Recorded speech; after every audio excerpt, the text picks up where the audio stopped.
दोस्तों नमस्कार, मैं निर्मल यादव स्वागत करता हूं आप सभी का मेरे इस चैनल में।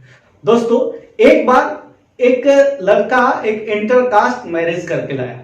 वो लड़की को शादी करके लाने के बाद अपने घर में रखा। उस लड़के के घर वाले उस लड़की को, चूंकि इंटरकास्ट मैरिज था इसलिए घर वाले उस लड़की को पसंद नहीं करते थे। उसकी जो सास थी हमेशा तकलीफ देती रहती थी। सालों बीत जाने के बाद भी कभी भी वो लड़की सुख से नहीं रही उस घर में। हमेशा परेशान करते रहती थी उसकी सास, कभी कुछ बोलती, कभी कुछ करती, कभी कुछ परेशान करती थी। ये देखकर जब सालों बीत गए वो लड़की परेशान हो के बहुत ज्यादा फ्रस्ट्रेशन में जीने लगी।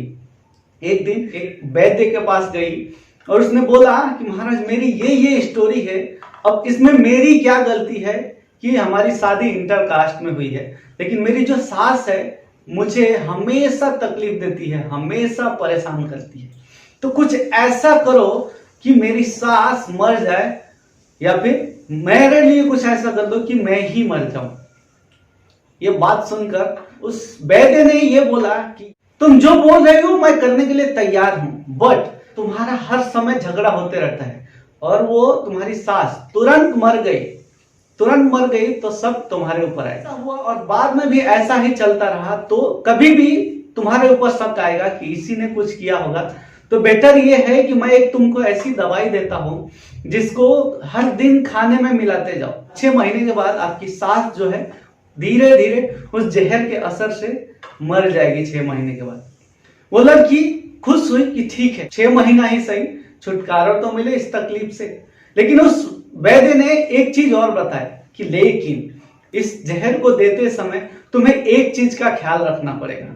तो उस लड़की ने पूछा क्या है? तो बोले कि अगर 6 महीने बाद भी तुम ऐसे ही लड़ती रही अपने सास से, 6 महीने बाद भी अगर मर गई तो लोगों का शक जो है वो तुम्हारे ऊपर आएगा। तो तुम्हें एक काम करना पड़ेगा, अपनी सास को जितना हो सके प्यार से रखना पड़ेगा और इज्जत देना पड़ेगा, ताकि वो धीरे धीरे जब उसकी मौत हो तो शक जो है वो तुम्हारे ऊपर नहीं आए। लड़की ने खुश होते हुए बोला ठीक है चलो 6 महीने की बात है, झेल लेंगे, कोई प्रॉब्लम नहीं। अब वो लड़की वो दवा लेके आ गई, घर आई और हर दिन अपने सास के खाने में छोटा छोटा वो जहर मिलाने लगी और हर दिन खिलाने लगी। और कितनी भी सास अब तकलीफ देती थी तो वो लड़की उसको हंसी खुशी से झेल जाती थी। जितना तकलीफ देती उसको उतना ही प्यार से वो ट्रीट करती और अपने सास के साथ अच्छे से व्यवहार करने लगी। 1 महीना, 2 महीना, 3 महीने के बाद जब उसकी सास ने ये नोटिस किया कि मैं इसको कितना भी परेशान कर रही हूं फिर भी ये मेरे से अच्छे ट्रीटमेंट कर रही है, तो अब धीरे धीरे उसकी सास भी उसको समझने लगी कि ये लड़की बुरी नहीं है, भले ही इंटरकास्ट की है तो क्या है, ये लड़की बुरी नहीं है। अब धीरे धीरे दोनों के बीच संबंध अच्छे होने लगे। 4थे महीने, 5वें महीने तक जाते जाते ऐसा संबंध हो गया इस सास और बहू में कि अब दोनों एक दूसरे के लिए जीने लगे। ये कुछ बोलती है तो अब पहले जैसा संबंध था कि एक दूसरे को तकलीफ देना, लेकिन अभी क्या हो गया कि माँ बेटी की तरह रहने लगी। और जब उसको, इस लड़की को रियलाइज हुआ कि ओ माय गॉड, इस सारे प्रोसेस में 5 महीना निकल गया है, यानी मेरी सास केवल 1 महीना जीने वाली है, वो भागी और उस वैद्य के पास गई जहां से वो जहर लेके आई थी। अब वैद्य के पास जाने के बाद वो बोलने लगी कि वैद्य जी मेरे से बहुत बड़ी भूल हो गई, मैंने मेरी सास को मारने के लिए कुछ आपसे दवाई मांगा था, बट मेरी सास तो इतनी अच्छी है, वो मेरे इतने अच्छे केयरिंग करने लगी है, अब मुझे वो सास मरनी नहीं चाहिए, कुछ भी करो लेकिन मेरी सास को बचा लो। वैद्य जी ने बोला अब तो कुछ नहीं हो सकता, तुम बहुत देर से आई हो, अगर तुम पहले आती तो शायद कुछ हो सकता था। वो लड़की बहुत गिड़गिड़ाई, बहुत परेशान हुई कि नहीं कुछ भी करो मेरी सास नहीं मरनी चाहिए, मुझसे जो बन पड़ेगा मैं करने के लिए तैयार हूं।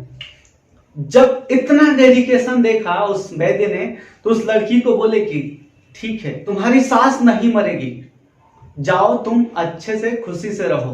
तो उसने पूछा कि ऐसे कैसे होगा, कुछ तो दवा दीजिए, कुछ तो उपाय बताइए। तब उस वैद्य ने बताया मैंने जो तुमको दवाई दी थी वो कोई जहर नहीं था, वो तो बस जो व्यक्ति खाएगा उसका हेल्थ सही रहेगा और उसको कुछ तकलीफ नहीं होगा, तो इसलिए तुम्हारी सास तो मरने वाली नहीं है। लेकिन ये जो तुम्हारा रिश्ता जो बना है ना, ये भी कभी नहीं मरेगा। दोस्तों, उस लड़की को उस दिन रियलाइज हुआ कि हम अगर आपस में प्रेम से रहे, आपस में अगर एक दूसरे की केयरिंग करते रहे, तो हमारा रिश्ता कभी खराब नहीं होता है। एक दूसरे में खींचतान होती है, लेकिन अगर एक व्यक्ति आपको तकलीफ दे रहा है, आप भी उसको उस तरह से ट्रीट करोगे तो आपको तकलीफ होगी। कितना दिन तक आपको कोई तकलीफ दे सकता है? 1 दिन, 2 दिन, 2 महीने, 2 साल।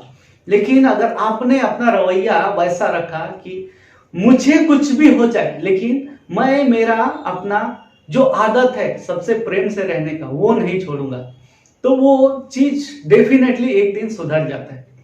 दोस्तों, इस कहानी से हमें ये सीखने को मिलता है कि हमारे आपसी रिश्ते कैसे हमें बनाने चाहिए।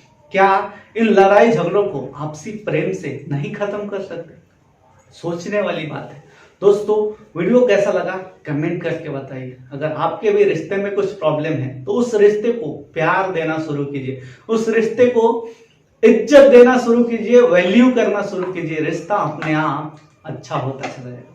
वीडियो अच्छा लगा तो लाइक कीजिए, शेयर कीजिए अपने दोस्तों के साथ। मेरे इस चैनल को सब्सक्राइब कीजिए, बेल आइकॉन हिट कीजिए ताकि नए वीडियोस के नोटिफिकेशन आपको मिलती रहे। वीडियो देखने के लिए और मेरे साथ जुड़ने के लिए आप सभी का प्रेम पूर्वक बहुत बहुत धन्यवाद।